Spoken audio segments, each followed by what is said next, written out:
This is Aeternum Radio, broadcasting from the peaks of Shattered Mountain to the New World.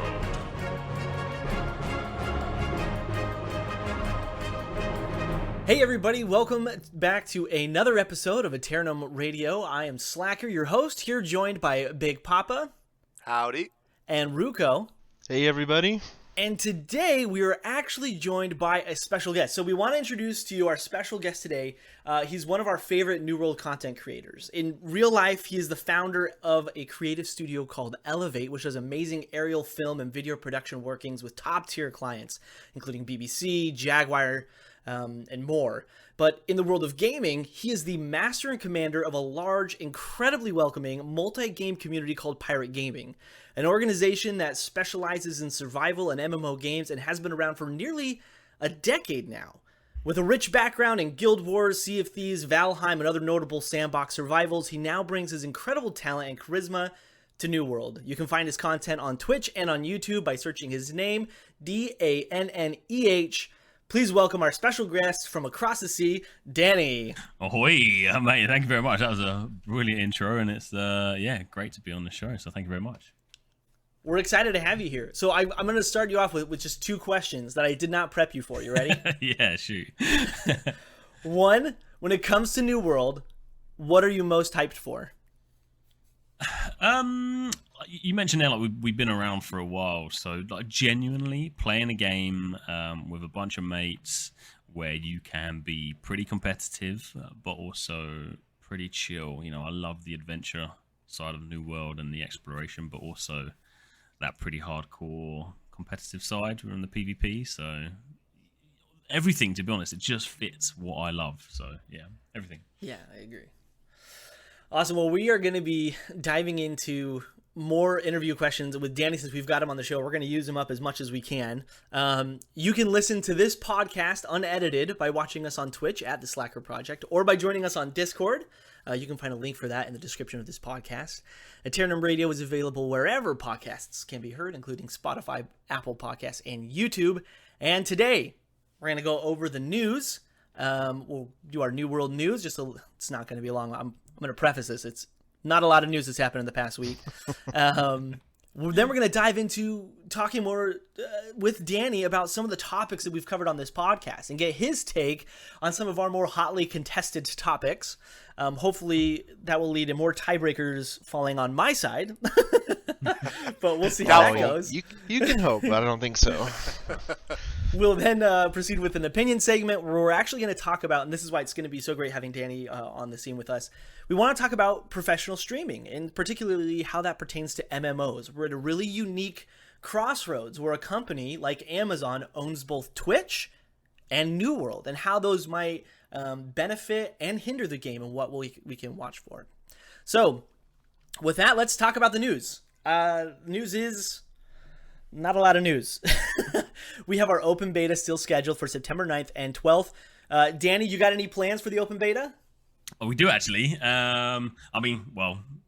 Yes and no. So, ultimately it's getting back into the game, playing with some friends again, and just kind of getting your New World fix. There's a lot of us that, miss the game, strangely enough. So yeah, we want to get back in, we want to play again. But one thing that happened for us in the beta was we had quite a lot of people who applied to join the company, and ultimately I let them down. There was over 500 people applied, and it was kidding, something that I've never experienced before. And whether that's down to streaming or we did very well in the preview, but I've only ever played really with people from our community, not necessarily through Twitch. So we've had a few people, but I feel like I let them down. So we're starting something called a Recruitment Night where we're going to meet up in game and stuff like that, but really just get back in and get a feel for New World again, and hopefully see some positive changes from the closed beta, because there were some issues. So hopefully they've been fixed. But yeah, that's kind of where we're going for the open. Let me ask you a quick question. I'm curious, as you're a community leader, you got 500 people who want to join your company. You've only got 100 seats to fill. Yeah. How do you guys plan on managing that? Yeah, so we've limited ourselves to 2 companies. the beauty about New World, really, I don't know if if you watch some of the bigger streamers, Tim the Tatman, let's say, he was hilarious to watch in the closed beta, and some people find it horrendous, but some people really enjoy it, and it was just hilarious seeing how many people they had around and just that zerg that they created. That's not really the route we want to go, although it's phenomenal having such great interest in the company. But sorry, I digress. But long story short, 2 companies of people that are willing to play the game at kind of a level. We want people that kind of understand MMOs, and the way we're gonna kind of manage it is we've created something called a recruitment night, where we'll meet up in game, we'll jump on Discord, we'll fight each other in game, we'll get an idea of their personality. It's not an elitist thing, it's more of a how well do you react to losing, or how well do you react to winning. And what happened in the closed beta for us was you send a message on Discord, hey, how are you? Yeah, you want to join? Okay, cool. And then that's it. Whereas we want to have a real kind of interaction with people and get to know them on a kind of one-to-one level. So yeah, that's kind of how we got plan to 100 manage slots. it. You want to fill that with quality people. Yeah, I think the one thing that we found in the closed beta, Not that there aren't quality people. the issue we found in the closed beta, we had these great plans for crafting teams and all this, but New World really lends itself to being very solo. There's no company storage. There's just the trading between one another, and it was incredibly difficult to manage like a crafting team. So there's this element of we have a few people that really love the crafting, so we've kind of teamed them up together. But everyone else can just do what they want until we get together to either take a territory, or we did we did a naked fishing day. We got everyone together. And I saw that. Yeah, we ran around naked and fishing. People were like, "What's going on?" Just things that are fun, and try to create some fun memories for people. But yeah, that's kind of. Were you all flagged for PvP? I can't remember. Yeah, we were. Yeah. That's awesome, man. See, that's one of our biggest complaints is the lack of group facilitation in the game. At a company level, at the very least. Yeah. I was gonna ask you mentioned having 2 companies. How is it managing that? And that was something that I didn't ever think about before. When you mentioned that you were getting 500 potential recruits, the idea popped in my head. Oh my gosh, you could manage a multi-company conglomerate, and that could be really effective in this game. So I'm curious your thoughts on how that will look, and are you going to try to have just one of the companies control territories, or are you going to split it up? What? That's cool in my opinion. I'm curious what your thoughts are on that. Yeah, I mean, pre-show we were discussing things about keeping things close to our heart, but I'll share this with you. So, and it's something I want to talk a lot more about, because we were very quick to pick up Everfall in the closed beta, and we can potentially claim the world's first. New World retweeted it and all this, and it was really cool. But we managed to gather around 300,000 gold the first evening of launch, and that gave us Oh my goodness, that's wow. Yeah, so we had a lot of gold, and we picked up 2 territories really early on, but actually it was really counterproductive, because pretty much within 32 hours we had a war on Everfall, which they paid 15,000 gold or 50,000 coin to attack us, and if we had lost that, we would have lost so much money. So actually, we're probably not going to claim a territory at the start. We have no interest in spending that money to pick up an early territory. However, we may go to war purely for fun and purely for training purposes. But again, we're not looking to hold on to these territories. We're looking to just train up until we've got 70-80% of the team level 60, and at that point we probably will have territories for each company. What I have heard is another tactic is some companies are looking to create 10 companies or 13 companies within their group, because then you can set different times for your your war timers, so you have an opportunity Oh. to. So it's a bit cheeky, but it's possible. But it's just really difficult to manage. You know, I have a real good group of boys that I play with, and they're like dedicated to gaming, and you know, we kind of, you know, this, like, we're here, we do it for a hobby, but it's actually quite a lot of work going into looking after the people and stuff. So we're looking to go with 2, you know, split our kind of officer team between the 2, and just really just have fun, kind of chill out for the first few weeks. And basically the stress in closed beta of managing, you know, we had over 300 people sign up to the first war, and there's no filters in the war. There's no way to manage the people being disconnected. It was like hair, you know, you're losing hair over this stress scenario. So we just kind of want to tone it down a bit and relax a bit in the game and kind of have some fun. So management wise, sorry to your question, we do it quite well, but we're going to just relax a little bit and, you know, focus on each other rather than the territories and stuff within the game. Cool. I think one of the coolest parts here is that I think that I remember playing EVE Online, and the game is also a very sandbox open thing, and the relationships between various companies in EVE Online end up being a bit personal, and end up being a bit like, you have a character over there, and the way you guys run your company, we have the way we run our company, and we see how we coexist in this sandbox environment. And on EVE Online, it's encouraged to, you know, you can lie and cheat and steal and do whatever. And in New World, you almost get, not to that extent, but you certainly get that feeling that I feel that each server will really be unique, and you'll start to recognize who the main companies are, and I think they'll be defined, and you'll be able to say, oh man, that one company they are our rivals, we want to take them down, or I wonder what their strategy is going to be, because there's certainly an off the table, out of the game strategy that's being formed in everyone's minds. Yeah. Like Big Papa, you've been thinking about our strategy come release day, and it's going to be different, right? And all these different players in the same sandbox world, I think each server will be really unique and diverse, and I think that'll be really interesting. I certainly hope so. I mean, that's one thing I miss about, like, the original World of Warcraft, like vanilla and BC, was the server identity. I mean, you knew people's names, and if you did something really bad in your server, I mean, you could get blacklisted from your own server. People would spread your name. Hey, this person, you know, ninja'd a piece of loot or something, right? And I actually really enjoy that. Yeah, I like getting to know the people on the server and interacting with them, and looking forward to having adventures with other people or with other companies that you can build a good relationship with. So yeah, I hope that ends up being the case with New World. Well, see, we were, and this is going to, like, the whole comment Danny made about not buying a territory right away. One of our thoughts, because we were going back and forth with that.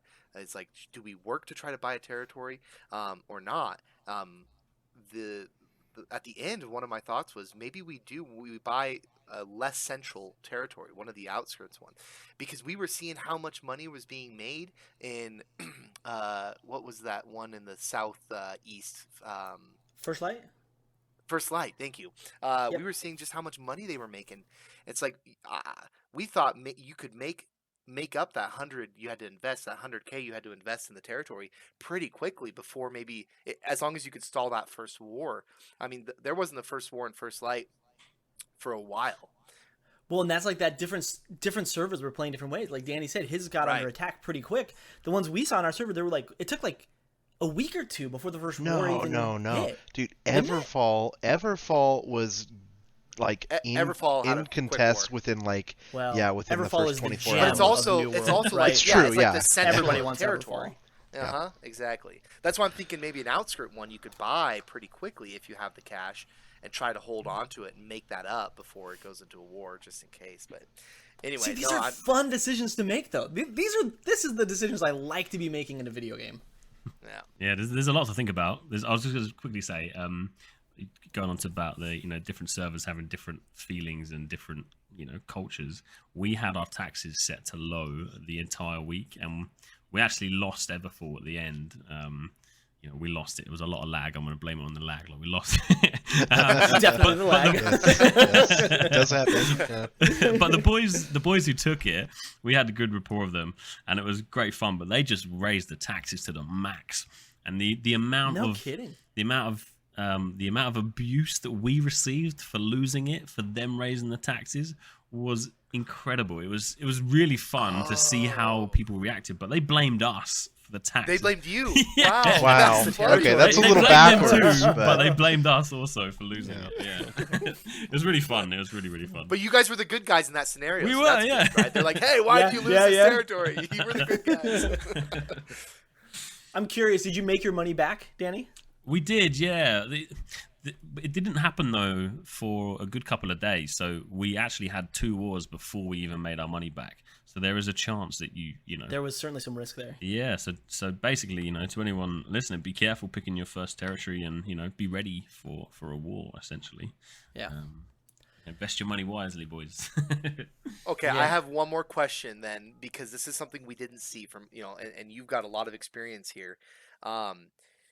When you controlled a territory, how hard was it to maintain, to prevent it from being undermined? I mean, you said you got into a war really quickly in Everfall, and I know you guys are pretty organized, and that scares me, because it's like we're still building our company, and it's like, ooh man, this is an organized company getting undermined pretty quickly.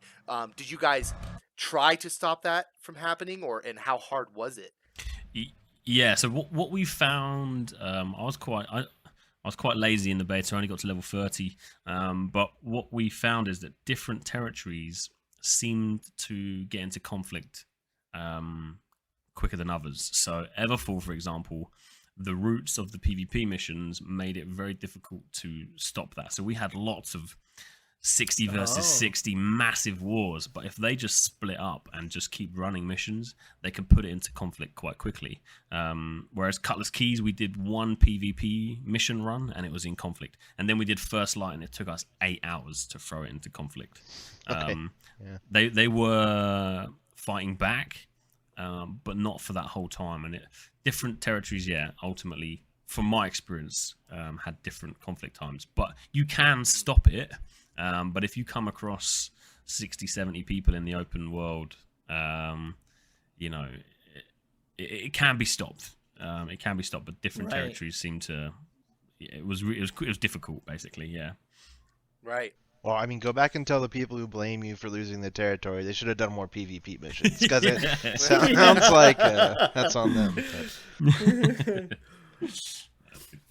Last bit of news for today, just to get us back on, is just that the release date is still set for September 28th.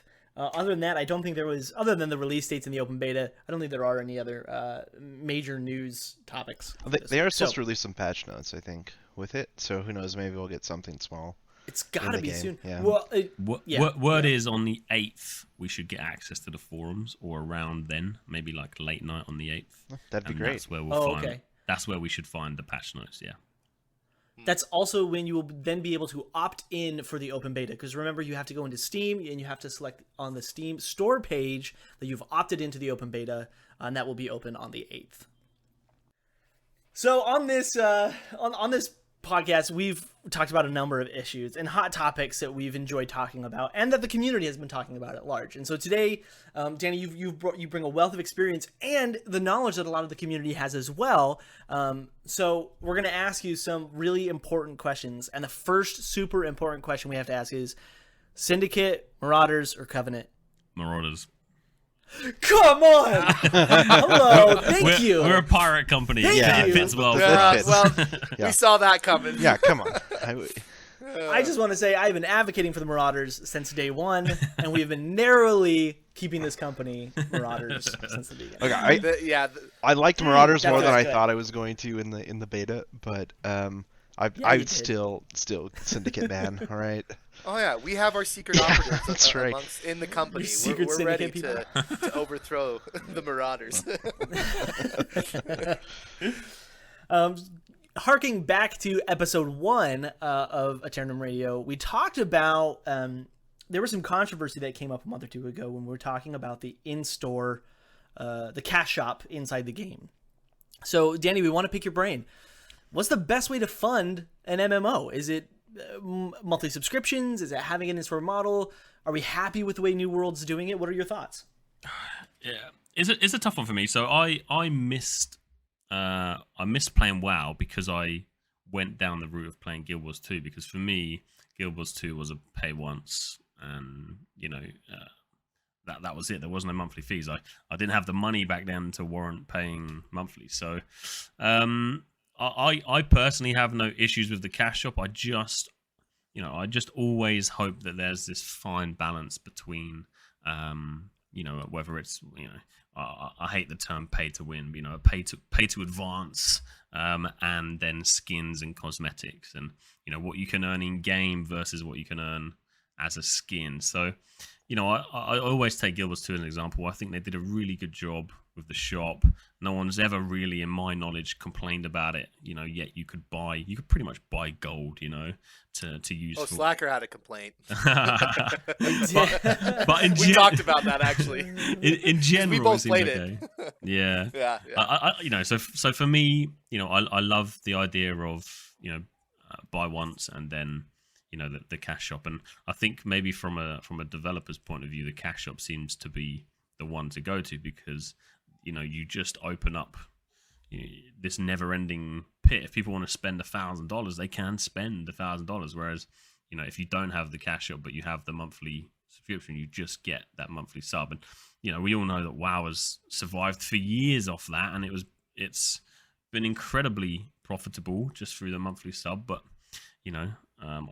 forgive me, I don't know too much about WoW, but I've heard that they have a cash shop in there too now. So they do now. They do, yeah. So I feel that the cash shop is the best way to do it, but it's really, really important for me that they find a nice balance between from what they put on the cash shop. And taking New World as an example, putting in things like that crazy rainbow line. Yeah. I just don't think that fits. People won't buy it, but I don't want to go on a tangent of this, but I think when you bring in a cash shop, it needs to fit with the theme of the game. And I'm ranting here, but that's my answer. We 100% agree with the rainbow line. Okay. We do. Oh, do rant, please. I think it was. I can't believe anyone actually designed that and put it in the game. That just still boggles my mind. The only reason I would like for something like that to be in the game is only to define, that was obviously a cash shop item. And so one of my qualms with cash shops, and Danny, change my mind if you can, because honestly, I'd like my mind to be changed. I think it's because I've rooted in World of Warcraft, where the highest honor or how you showed off your character was by your armor set, and by completing high-end PvP, combat arenas, or you were a top-tier raider. You had this unique armor set that looked phenomenal, and you couldn't get anywhere else from these raids. And we jumped in to play Guild Wars, and we got, I don't know, obviously not very far in, right? Big Papa, how far in did we get? Not far. 40 levels, I got to 50 max levels? level, but I got to max level. You kind of petered out close to Yeah. So when I jumped into the cash shop, the armor sets were just as good, if not better, than what I was seeing in the world around me. And so whenever I saw someone, I was like, oh my gosh, what a cool armor set. And I was inspecting them or whatever. It's like, oh, they just bought that at the cash shop. And that kind of was almost disappointing in regards, because it's they didn't really earn that. And maybe that's a World of Do mentality that I've had. Do you find that to be similar, or was it more time in the game helped separate what was cash shop items and what was raid items? I don't know. I was just going to say, to be clear, that was his turnoff. That was what... It was what turned him off to Guild Wars 2, because we were having a blast. We loved the mechanics. We loved a lot about that game. But yeah, that was when he discovered that. That was his big turnoff. I absolutely agree with you. My experience from Guild Wars was I crafted myself... It was called a Juggernaut. It's this big-ass hammer. And when you equipped it, your armor turned into this metallic-looking... You just looked like a badass. And you couldn't buy that at a cash shop when I was playing Guild Wars. I think the best way to fund an MMO, to your question, is through the cash shop, because they can make a shed load more money there. But for us as players, we 100% need things in the game that make us feel special, one for a better term, make us look awesome, make us feel good. If you spend, it took me 6 months to build this bloody Juggernaut, and when I wore it every single time I was PvPing, and people would see it, because not many people had it, and be like, oh hell yeah, that looks awesome. But yeah, it needs to have that balance. They need to have some cool stuff in the cash shop, but realistically, if someone grinds for 6-12 months just to get that one piece of armor that looks phenomenal, it has to be in the game as well. There is that real fine balance, and I don't know how that they can address that in New World, but yeah, I agree with you. New World is they've certainly are aware of the issue. Like when it came across with titles, like titles were something that they made a statement about, saying like, hey, we're going to make those titles more elusive and harder to get. So when you see someone with a title, you know that they've done something awesome. Yeah. And I appreciated that. And I think that the New World has plenty of room for the cash shop to flourish, such as like stuff in your household or armor dies, or there's a lot of things that I just don't really care about, that nobody really cares about, that aren't important to the game itself, that I think you could drop $1 on and feel like, ooh, cool, I just wanted to upgrade my house and now it looks better. So it's got a lot of potential there. And I like that he brings up from the different points of view here, because I think when we first talked about this topic in our first episode, we were definitely coming from the player perspective, right? Yeah. We were definitely coming from that perspective, and the question that you've posed to him is what is the best way to fund an MMO, and that's definitely from the business side of things, right? How do, as a developer, how do we make enough money to sustain this MMO and improve it? And he definitely has a point there, that the cash shop being that black hole, that endless pit, they could potentially make a lot more money that way than with a subscription. Even though it's the way Sea of Thieves went, and I'm so happy with the way Sea of Thieves is balanced in that regard. Yeah, I agree. There's a lot of really cool stuff you can just get playing the game in Sea of Thieves. So yeah. Okay, Danny, next question. We talked in episode 3 more in depth about the difference between tab targeting and action combat and how that pertains to an MMO. Certainly, these are very different ways to play the game. And traditionally, MMOs have almost always been tab targeting, at least Western MMOs, right? We've seen some action combat MMOs happen before. We've played New World. We've enjoyed it. But what are your thoughts on choosing action combat over tab targeting for the environment of an MMO? It's a good question. So my experience again is all sort of Guild Wars led. So there was skills that I had as like a frontline player in Guild Wars where I just would spin around and do damage to everyone, and I kind of it wasn't action combat, but it felt like I wasn't tab targeting as well. It just affected who was near me. But then you had that tab targeted element as well.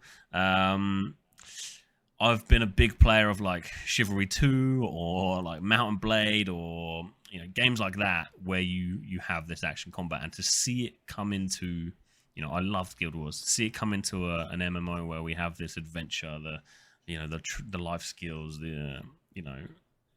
I love it. I bloody love it. But then I watch Asmongold. I have big respect for him. He's very clever.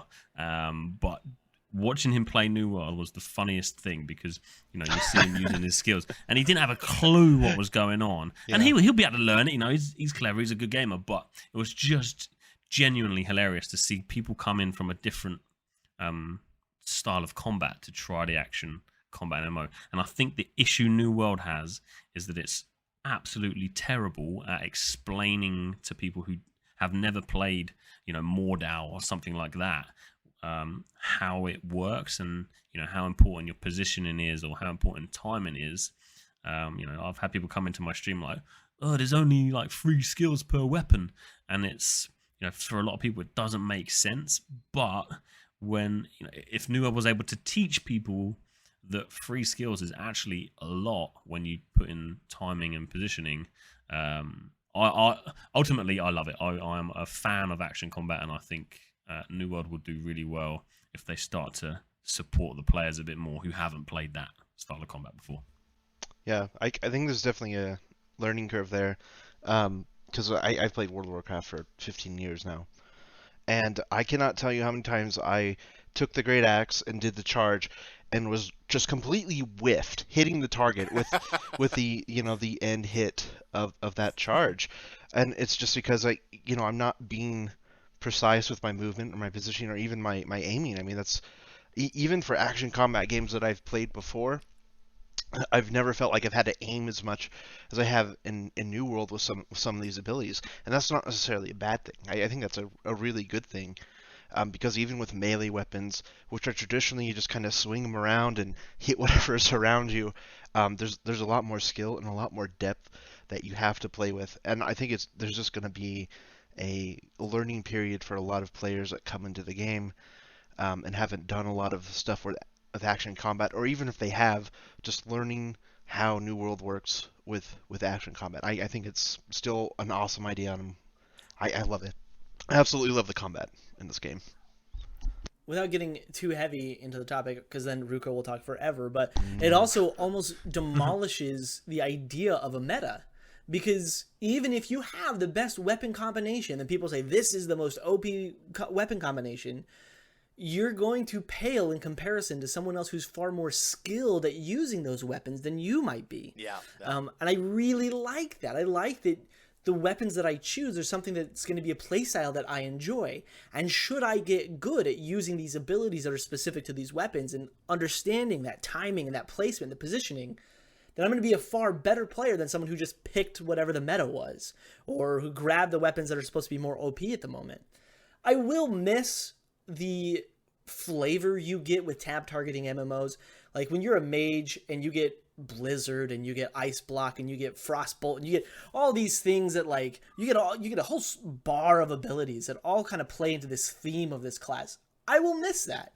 But I think losing that in favor of a far more immersive experience is something well worth giving up. The immersion that I have in New World is more so than I've ever had in any other MMO.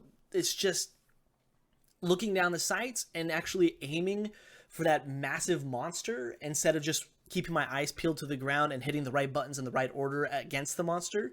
You know what I mean? It's just such an experience, and I'm really glad that it's gone this way, and I hope I see more MMOs make this move as well.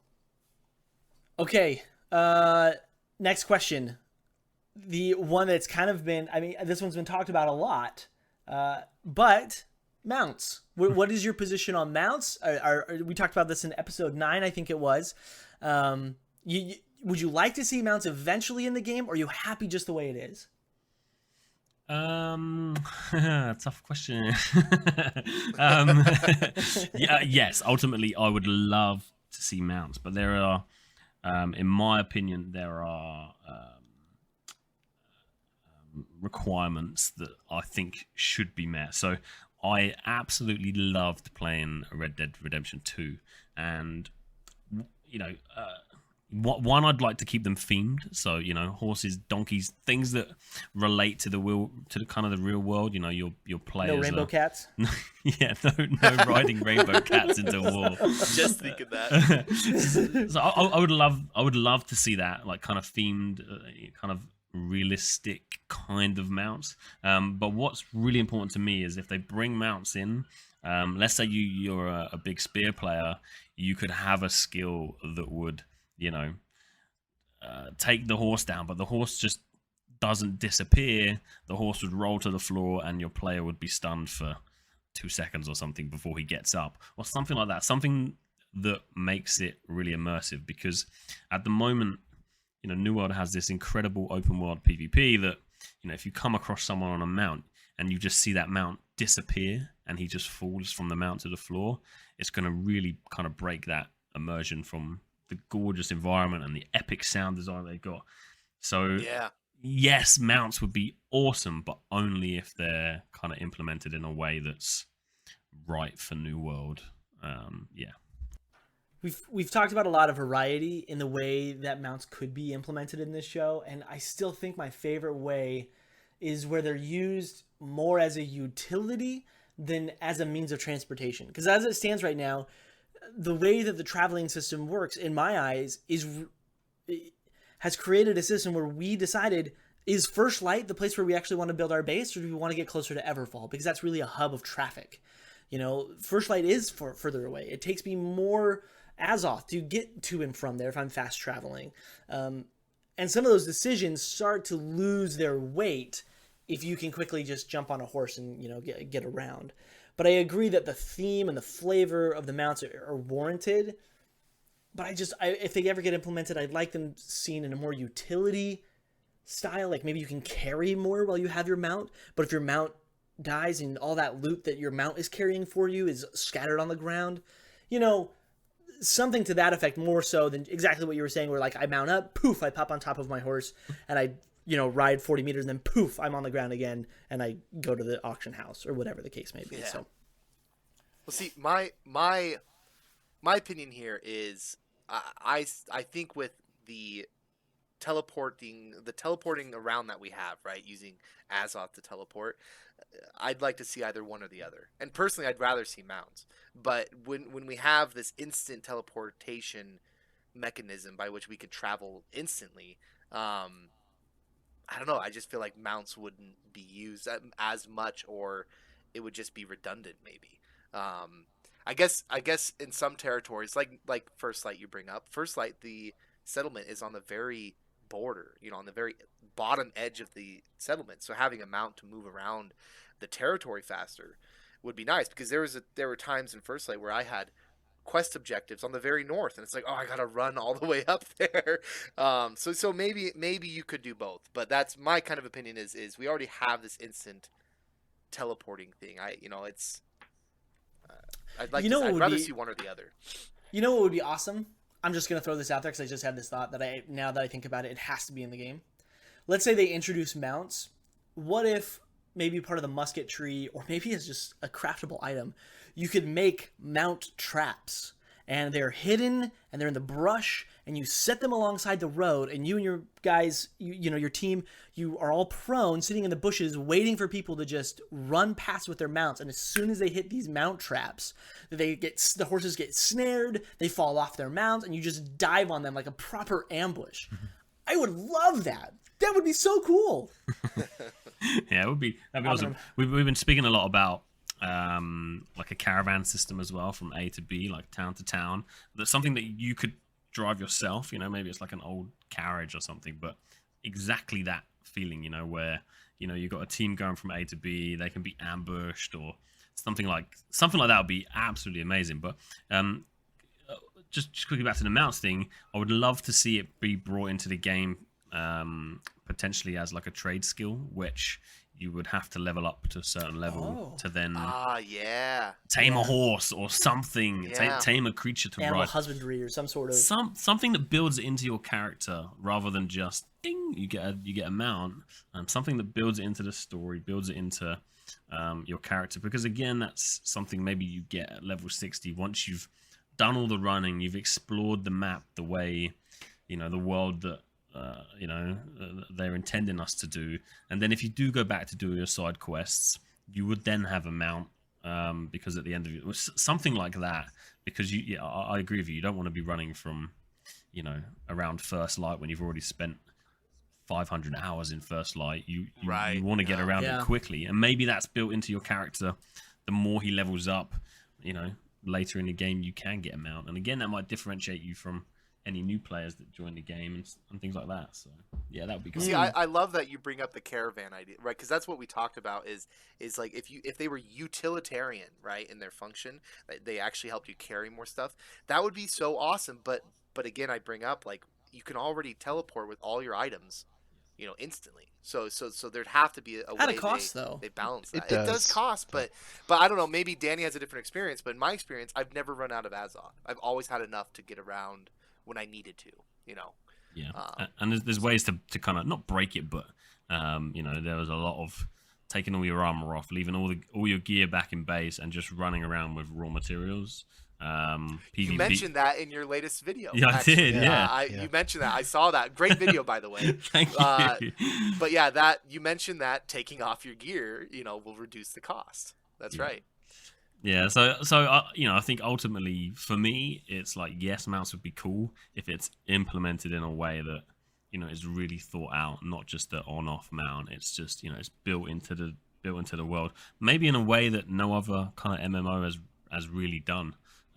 With these mount traps or caravans or things that build it into your character. That's just not the norm, and is something really well thought out, basically. It would even be great to see that. I mean, they already have some of those key systems in place. Like if you did have that animal husbandry skill tree, but then you also needed to be so high in renown in a specific territory. So that way it would really help people. If I'm in First Light, and like you said, I put in 500 hours, I really don't want to run around anymore. Now I have access to a mount, but only in First Light for some reason. I don't know, but I like you have some to sort be of licensed license, to drive. well, whatever the case may be, but I like that having it built in as part of a character more than just as like a milestone. I really, really enjoy that concept, and I hope that that is implemented if they ever do mounts, which they have not said. They have never said yes or no that they will or will not do mounts. I think it'll be an expansion feature someday in the future. Okay, Danny, how early have you gotten your hands on New World? Did you get a chance to play in the alpha? Yeah, I played in the alpha before last year's preview, and then I played. Yeah. So I've been playing probably just over 18 months or so now, I guess, roughly. So give us your thoughts on Stagger. Do you like that it was removed, especially as somebody who's been able to play with it and without it? What are your thoughts? It's kind of it's a catch-22 really, because Stagger was absolutely fine as a whole. Like it worked well. You know, if you get hit over the head with a hatchet, you are gonna stagger. You know, it's gonna bloody hurt. So it makes sense, and you get punished for playing badly. The issue is that New World appeals to such a wide audience that there's people from all sorts of gaming backgrounds come into play New World, and if you don't have the game train you how to understand Stagger and understand the combat, then you are just going to get frustrated and you're going to get annoyed. And you know, in last year's preview, Hatchet became the meta and it was classed as overpowered because people didn't know how to combat it. You know, it was really easy, and there's scenarios out there and examples of people, you know, it doesn't affect them at all if you're getting hit by a hatchet and someone's just running with a hatchet. You know, they're really easy to kill. But for the vast majority of people, Stagger was extremely frustrating to come against. And, you know, I used a hatchet because I would pretty much kill most of the people because they didn't know what they were doing. So it's like, you know, you just stun knock them and they're dead. But so yes, I think Stagger was okay if they were able to teach you, but they didn't. So Stagger was crap, you know, and I think what they've done so far with the current combat system works quite well. You know, you got some stuns on your skills, and you know, if you get hit over the head with a massive hammer, you get stunned for 2 seconds, let's say. So I think it worked well as it is, but Stagger was fine. Yeah, sorry. Do you miss it? Do you miss it ever? Like, do you find I mean, you obviously have mixed feelings. You said it was fine, but you think they've done a good job. Do you ever find yourself missing it with the current way combat is implemented? I did in the closed beta for the first couple of days, and that was because I was playing Sword Shield and a Warhammer. You know, I play frontline player most of the time, and I don't even really watch my character in the wars. You know, I'm focused specifically on what the rest of the team are doing and where the enemy are. So I hardly play the game. I'm just running. So I just wanted to survive. But when I started playing with the Great Axe, you know, with the charge, and I started using light armor with the dodge roll and, you know, switching weapons, I was able to catch people, especially the range that were trying to kite you. And if you can, you know, if someone's using a ranged weapon, you can dodge their bows and arrows. You can dodge, you know, a javelin firing at you. So I missed it until I found myself an open world build that allowed me to catch people. Okay, that brings up another good question real quick, and it's kind of on topic, because one of my biggest complaints and about the PvP is that it kind of turns into a cat and mouse game, right? Yeah. Because you can easily run away. The dodge is on a very slow cooldown. The stamina regenerates really quick, right? So there's I find a lot of the battles end up being chasing down the person to finish them off, or just chasing down in general, running away, you know. And there are some abilities that help with that, but it's still hard to lock down your target depending on what weapon you're using. What do you think about that aspect? Without the stagger, especially, you definitely get a more cat and mouse game, right? Yeah. Yeah, no, you're right. There are scenarios where you'd be running for still. You know, it happened in closed beta before, but there are scenarios where you could be chasing for half an hour, but Right. I think it's at that point you think, is it worth chasing this guy? He's just going to keep running. Like, screw it, I'm just going to go and do something else. But I think that's where, as people develop within the game, they'll start running things like the spear as a secondary with that javelin. And if you can hit someone running away with that javelin, pretty much most of the time, I know it's hard, but if you could, and you see that dude just get smacked in the back of the head with the javelin, he falls to the floor, you got a chance to catch up. I think it's okay. It definitely needs some sort of balance in. It does, because it does lead more towards people playing ranged, and there was a lot of ranged range off. I don't know if you want to call it. There was a lot of range versus ranged. So it definitely needs work, and I'm super excited to see what they've done balance wise. But it needs work. It definitely does. But I like it as it is. But it needs tweaking it needs balancing. I think they've got a really cool base. The skill animations are really cool, mostly. But yeah, definitely needs a balance. Right. For sure. Well, okay. Last comment on this topic then from me is we actually talked about this a little in depth in one of our episodes, and I think they shouldn't have taken it all away immediately. I think they could reintroduce stagger in a small way. Like, for example, if you get hit in the back, you're running away, maybe you stagger, right? And maybe there's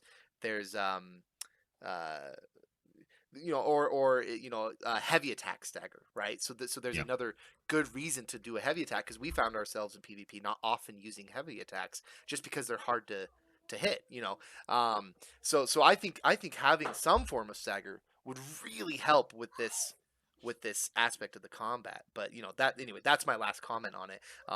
It's interesting to hear your thoughts on it, having played both ways. One of the things I wanted to add too is we've been having this reoccurring theme, and I'm wondering, don't get me wrong, I really love New World and the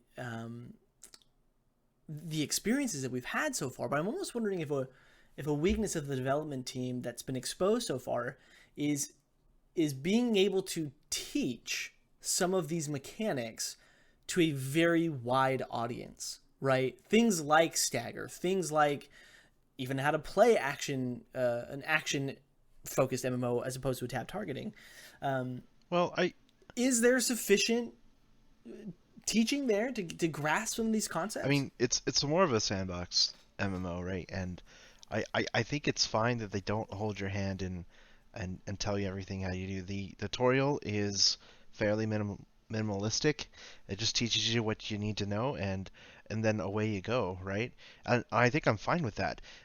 People have 60 levels to practice and try out new things and figure it out on their own, and I think that's totally fine. The amount of time people are going to be spending getting up to level 60 anyway is going to afford them the amount of time they need to at least get a basic grasp on some of the mechanics of this game. I don't like it when games, I guess, hold my hand a lot, and I understand there's going to be a lot of new players or a lot of new people to the genre, but honestly, I think the best way for people to learn that is just to go out and experience it and try it out themselves.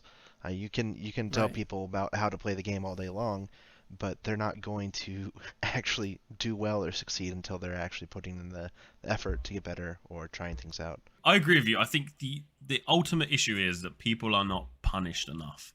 I.e., when you're leveling from 1 to 60, you don't get killed enough.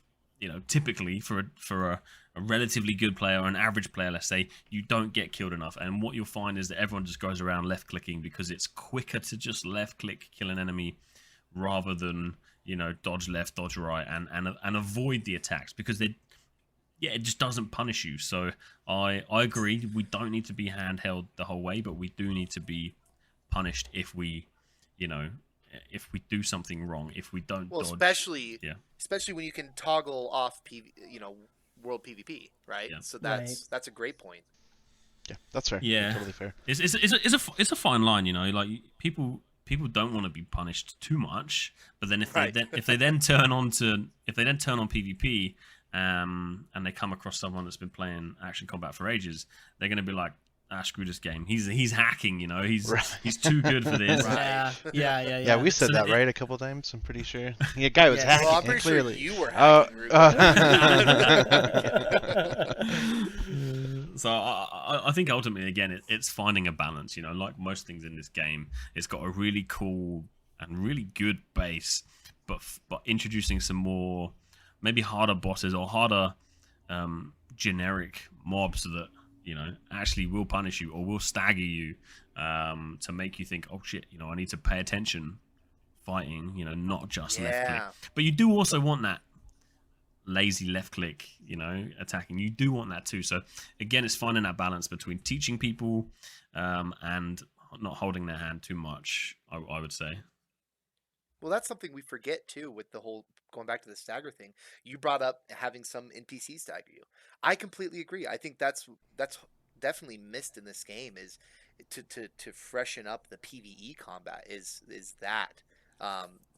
having some attacks or at least most of the attacks of the NPC stagger you, so you actually have to use the dodge mechanics and whatnot when you're fighting NPCs. So it doesn't just become a lazy left click and you're both hitting each other at the same time kind of thing, and it just doesn't feel realistic. This is just also making me think. Just a final thought here before we move on. On learning through punishment is that when we first dialed in to play Super Mario Brothers for the very first time, there is zero tutorial for that game. There's not. It's just an open screen, and you just start by saying, I guess I'll go to the right. And you slowly are taught those mechanics through literally just through punishment. If you don't figure it out, you're going to die. You're going to fall on the spike. You're going to hit the wrong boss, whatever. And it's certainly a trial by fire. And I think that, Danneh, you're right. There's a certain balance to making sure that you're punishing the players and say, nope, don't do that, versus saying, like, here, let me make sure I've given you the what you need to know to survive. So anyway, our last question that we're dying to ask you is, if you got to pick the next top 5 weapons to come into New World, what's on your top 5 wish list for new weapons in New World? Okay, number 1 is a weapon that's already in game, so kind of controversial. I would like to see the shield being able to be used across different one-handed weapons. Maybe not all of them, but maybe a couple of them. Yeah, thank you. Okay. Was shield on all of our lists? Well, I think at some point, but I specifically said having dual wielding, but I mentioned shield a lot, so yeah. Yeah, I agree. I'd love to see some, like a halberd, something that's more medieval weapons. So like a halberd would be really cool. I put halberd on my honorable mentions list. My only concern though is, does it have a place in the game when there's already the spear? Like, I love the idea to stop a charge or to do those things, but with the spear already in the game, they share very similar attributes. No, they do. They definitely do. I played a lot of Conqueror's Blade, and they had basically lots of different medieval type weapons, which, it could be very similar to the spear, but potentially offer a little bit more diversity to the skills. Maybe going along the great axe and kind of be a mix between those two. Yeah. But for me, it's just more diversity in the weapons that are more medieval, I guess, and that kind of, something that you can immerse yourself in this medieval world, but also have your mage weapons on the side as well, which would be my third weapon. My third idea for new weapons would be, I would love to see more themed weapons. So Ebon Scale Reach, for example, has come out. I'd love to see a katana or the samurai sword. Yeah. And you can only get it from questing in that particular zone. I love that idea. Yeah, good idea. Yeah.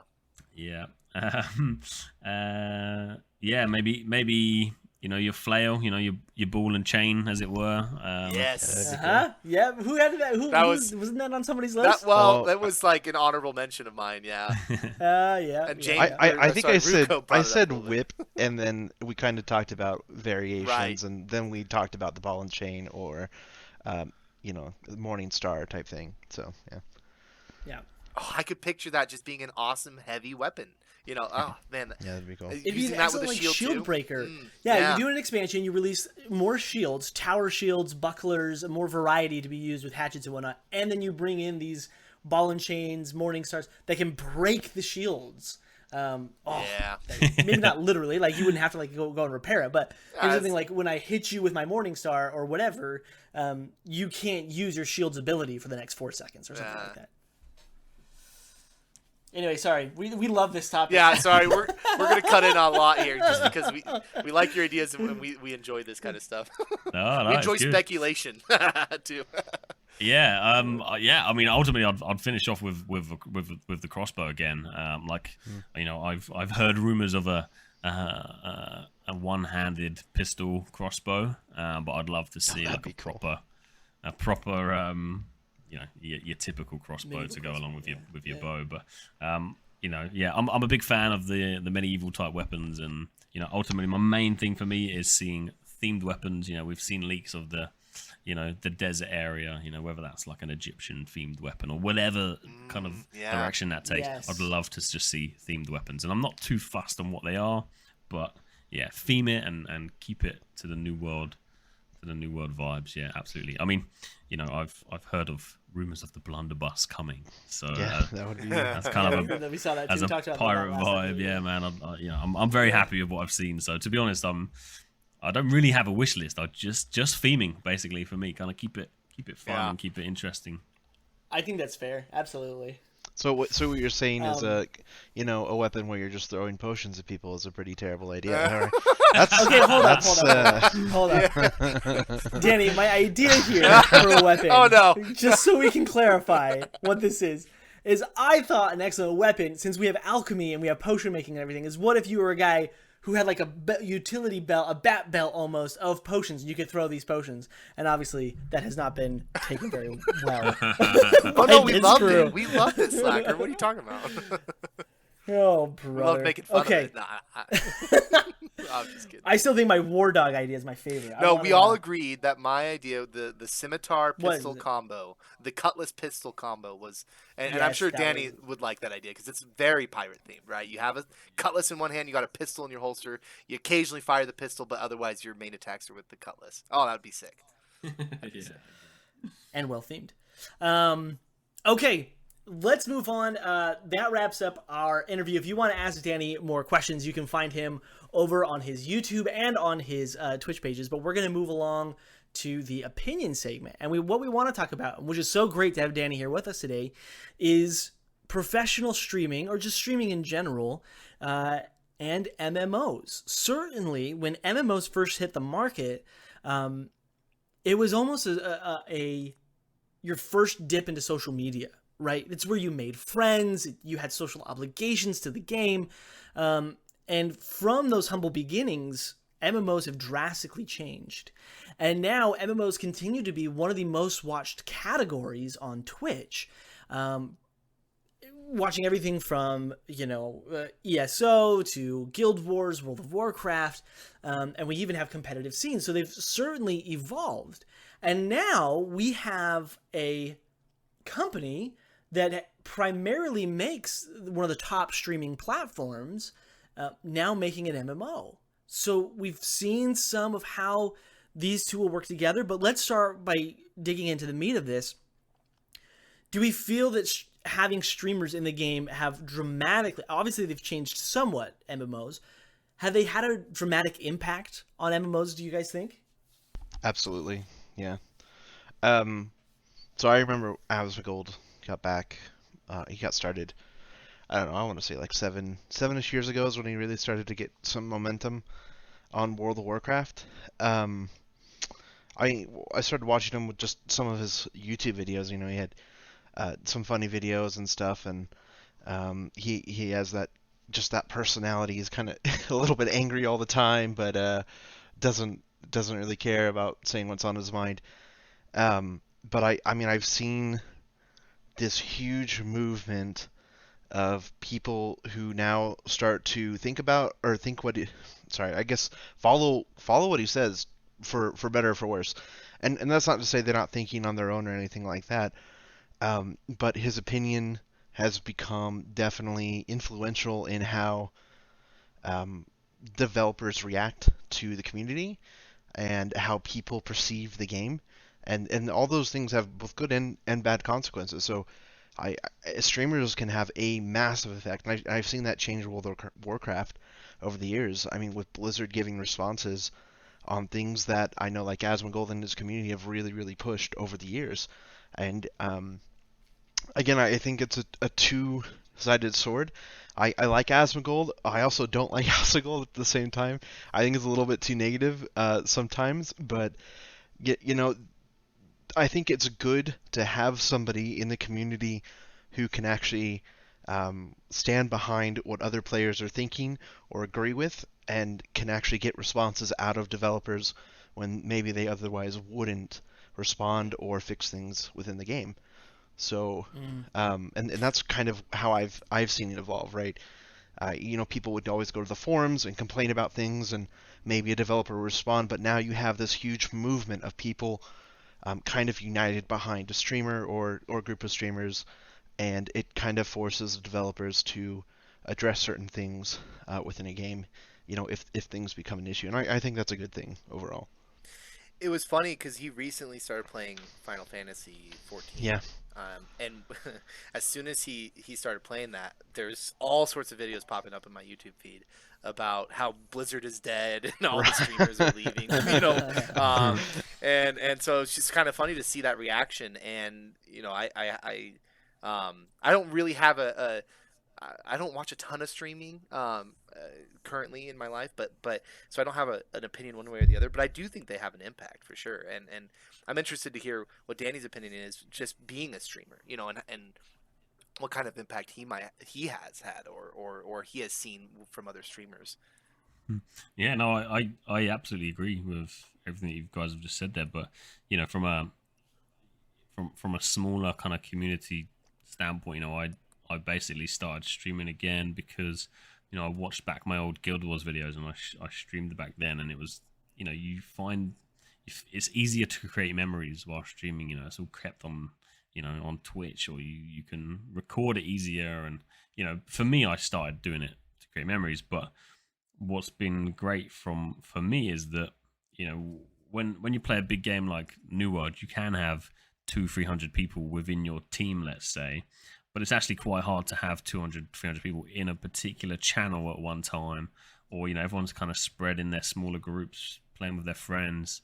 But what I've found is kind of being a company leader with a big group like this is that people would come to the stream to kind of, you know, update themselves with what's going on within the company, or use that as kind of a main talking point to see, you know, they'll start interacting with other people from the company within the stream. So for me, it's actually been a real cool way to, I don't know, not bond, but, you know, bring everyone together to a particular place. I don't think I've had an impact, you know, on anything outside of our company yet, but, you know, I've met some really great people. You know, other streamers, people that are not streaming, people that just watch Twitch, people that don't even watch Twitch, you know, watch YouTube, let's say. But so from a small community point of view, I think streaming is really cool. But yeah, I fully agree. You know, Asmund is probably the biggest sort of MMO player that I know, and you know, what he says really, really influences lots of other people. So that has its negatives and its positives, and yeah, yes, streamers can change things, right? Which is great. I think the most recent stuff I've seen, you know, he was talking with the Ashes of Creation devs on a Twitch, you know, show, and that's awesome that his community can get time to interact with, you know, the developer of this new upcoming MMO. I think that's really good. And I think that's something that New World are really missing. You know, they did their live stream, and it wasn't a live stream. They just showed a pre-recorded video, and us, you know, I mentioned that sucks. You know, you guys own Twitch, and you're not even using it. Yeah. What are you doing? So yeah, I mean, streamers can have a big impact on MMOs. I think you know, for positive or for negative, they absolutely can. Right. So it can be both positive and negative. Do you think overall is it for better or for worse that streamers can have such an impact on games? I think positively. You know, take the New World Cash Shop saga, for instance. You know, there was a lot of chat around it, and you know, it was very much a quick if you bring in pay to win to New World, your game, we are boycotting your game. No one's going to play it. People will still play it. Of course they will. But there was this huge movement around how upset people were that they were even bringing in a cash shop, which made New World offer a response. And maybe that's had some impact on the way that they were developing the cash shop. And, I feel the Rainbow Tiger will probably go because so many people have had a chance to speak out about it. And, if everyone mirrors, if streamers mirror the general population and the communities get into streamers' chats and, start spamming remove the Rainbow Tiger, then that streamer will start talking about that topic, and, it'll bring up conversations that, I've had some of the New World devs come into the stream and they're answering questions and things like that. And, it creates a talking point right. for people. So, yeah. Developers have to pay, and they almost have to pay attention to the big streamers that are attracting a huge portion of their audience. Whether because either people are going to play and people are going to watch streamers play it and that are interested in the game. So it's I think I agree with you that overall it's a good thing because it allows developers to immediately see community reaction to their game and to things in their game and I do think New World, the developers of New World have done a good job of responding to criticisms that have been leveled at the game in this, in a major way so far. But anyway, I think I agree with you that overall it's a good thing. Okay, allow me to play devil's advocate here for a second. Let me be I think that, and I've been waiting, what are we on, episode 13? I've been waiting 13 episodes to use this line. Oh gosh. But I think really, with great power comes great responsibility. There's the Spider-Man. Okay, yeah. Boom! I got it in there. It's in there now. You can't get rid of it. I'm not going to edit it out either. I think that there is a lot of good. But at the same time, let's look at the bad side of it, because certainly there is a more frustrating side of it. One is there is immersion breaking moments that you have in game. I can't tell you how much I avoid playing on servers that are populated by popular streamers because I don't want to even deal with a sudden mob of, whatever it is. There's just this immersion breaking aspect of it. And two, sometimes you can, to go back to that point of talking about the cash shop when that all blew up. I almost felt bad for New World in a sense because inside a closed alpha, they said, hey, we want to test some catch-up mechanics inside of our shop. And then a YouTube video release saying, that's it, New World has just gone pay to win, and here's why. And it exploded. It was not, in my opinion, because I was playing the alpha at the time, in my opinion, it was never as malicious or as damning as the videos that came out subsequently were proposing. And then it just kind of caught fire and it started to become this mob mentality. Oh, New World's dead. They're going pay to win. And it did intensely prompted some responses from the developers to clearly say, no, we're not doing this at launch. We were talking about this for the future. We're just testing this. We're testing it inside this cash shop. And we talked about this on the show. We looked at other instances. Pay to catch up mechanics have always existed inside MMOs.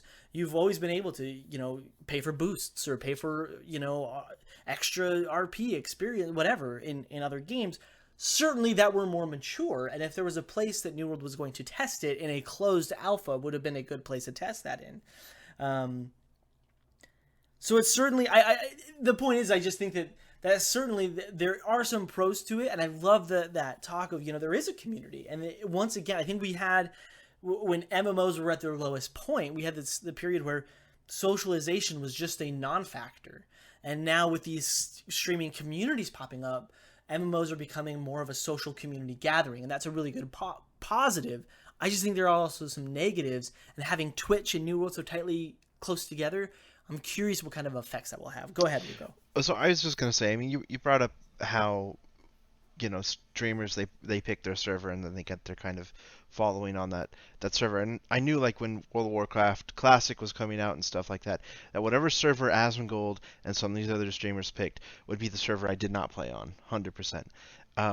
I liked a lot what Danny was talking about, how streamers, we when we talk about streamers, we're usually talking about these big ones like Asmongold and stuff like that.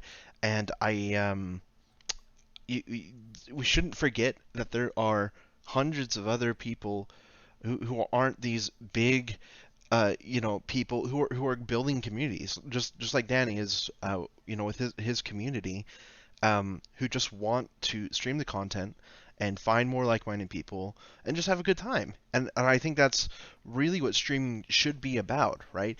If you go into Asmongold's stream and you type something in Twitch chat, I mean, basically you're going to see it at the bottom and then suddenly it's going to be removed, or not removed, just it's going to be scrolled up because so many people are just posting that chat. People like that can't engage with their audience.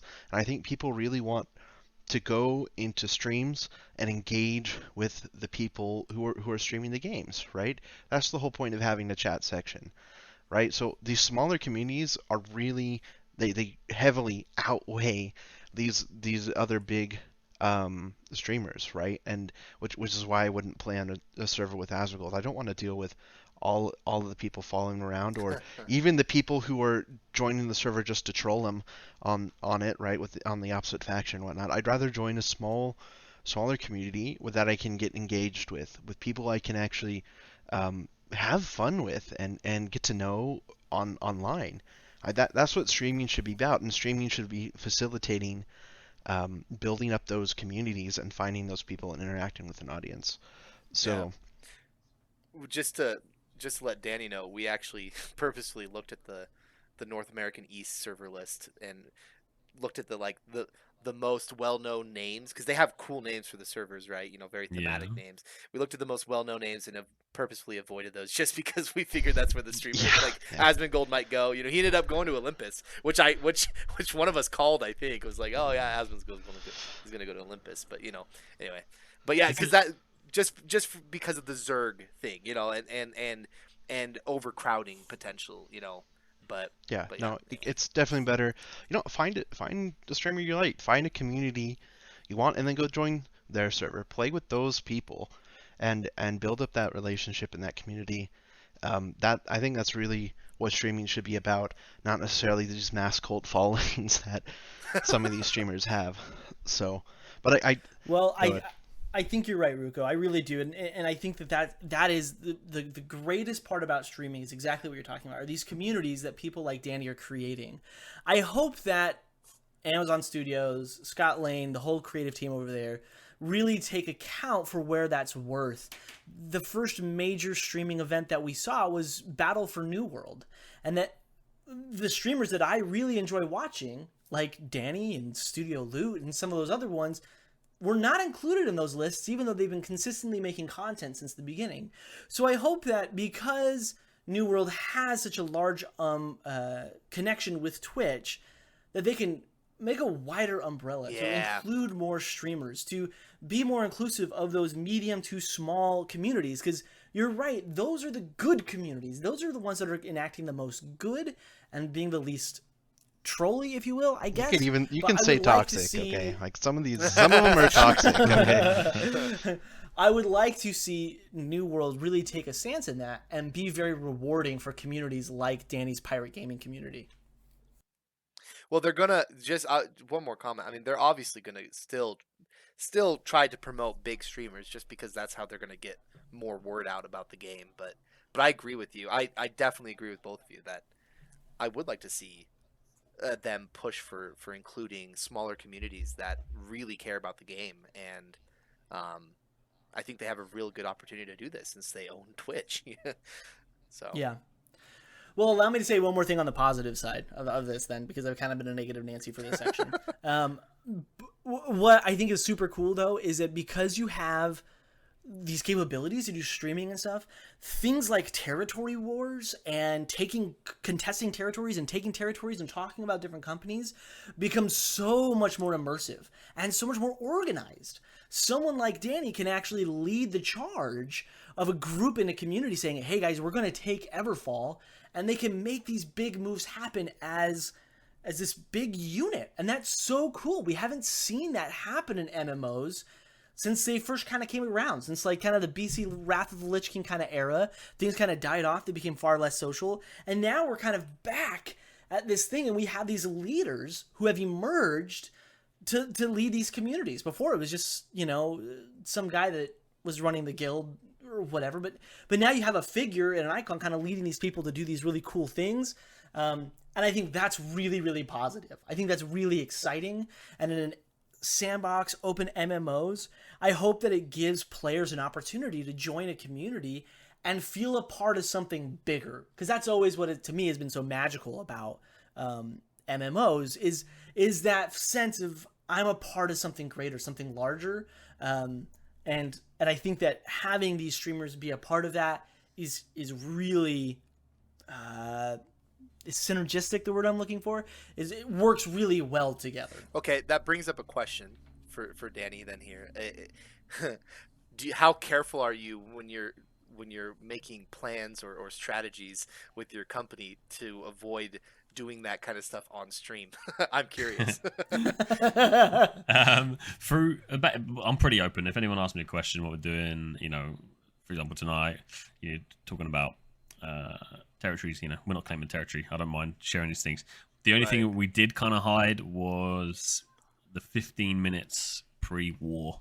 So every war that we had, we changed our strategy. And it's clear, you know, I had more viewers during the wars. It's clear people are watching. And that's absolutely fine. And, you know, if the enemy are there, it's no problem for me. But, you know, I love it. I love that people can come in, join. You know, I actively promote people coming to stream snipe me. I love it. So I'm